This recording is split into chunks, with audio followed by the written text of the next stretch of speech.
నల్గొండ జిల్లాలో అవిశ్వాసాల పర్వం కొనసాగుతోంది. సూర్యాపేట, కోదాడ మున్సిపాలిటీల్లో అవిశ్వాస తీర్మానాలు ప్రవేశపెట్టారు. అవిశ్వాస తీర్మానం నేపథ్యంలో పోలీసులు అరెస్టులు చేపట్టారు. మున్సిపల్ ఆఫీస్ పరిసరాల్లో 144 సెక్షన్ను అమలు చేస్తున్నారు. ఇటు కోదాడలో అవిశ్వాస తీర్మానానికి కౌన్సిలర్లు సిద్దమయ్యారు. అవిశ్వాస తీర్మానానికి 34 మంది కౌన్సిలర్లు హాజరవుతారని తెలుస్తోంది. 27 మంది కౌన్సిలర్లు కాంగ్రెస్ మద్దతు తెలిపే ఛాన్స్ ఉంది.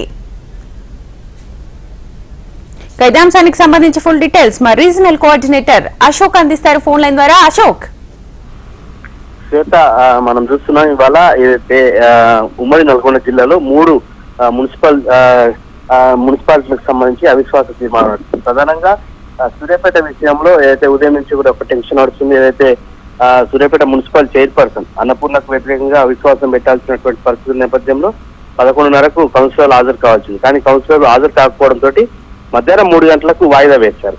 అలాగే కోదాడ మున్సిపాలిటీకి సంబంధించి కోదాడ మున్సిపల్ చైర్పర్సన్ వనపర్తి శిరీషపై అవిశ్వాస దాదాపు తీర్మానం నెగ్గిందని చెప్పుకోవచ్చు. ఇందులో ప్రధానంగా 34 మంది కౌన్సిలర్, మొత్తం 35 మంది కౌన్సిలర్ ఉన్నటువంటి ఈ మున్సిపాలిటీలో ఒకరు చనిపోయారు. మొత్తం 34 మంది హాజరు కావాల్సిన దీంట్లో 29 మంది కాంగ్రెస్ పార్టీ అభ్యర్థి చైర్పర్సన్ గా ఉన్నటువంటి వారికి అనుకూలంగా తీర్పు ఇవ్వడం, అలాగే 4 వ్యతిరేకంగా ఒకరు గైరు హాజరయ్యే కావచ్చు. అలాగే ఆలేరు మున్సిపాలిటీకి సంబంధించి కూడా ప్రస్తుతం అవిశ్వాసం కొనసాగుతుంది. అయితే ప్రధానంగా సూర్యాపేట విషయంలోనే అయితే గతంలో మంత్రిగా పనిచేసినటువంటి జగదీష్ రెడ్డి జనరల్ స్థానంలో ఎస్సీ దళిత సామాజిక వర్గం సంబంధించినటువంటి అన్నపూర్ణను చైర్పర్సన్ గా నియమించారు. ఈ నేపథ్యంలో దళిత సామాజిక వర్గం సంబంధించినటువంటి అన్నపూర్ణను మార్చడంపై అవిశ్వాసం పెట్టడంపై దళిత సంఘాలు ఆందోళన చేశాయి. వారిని ఇప్పటికీ అరెస్ట్ చేసేటువంటి పరిస్థితి ఉంది.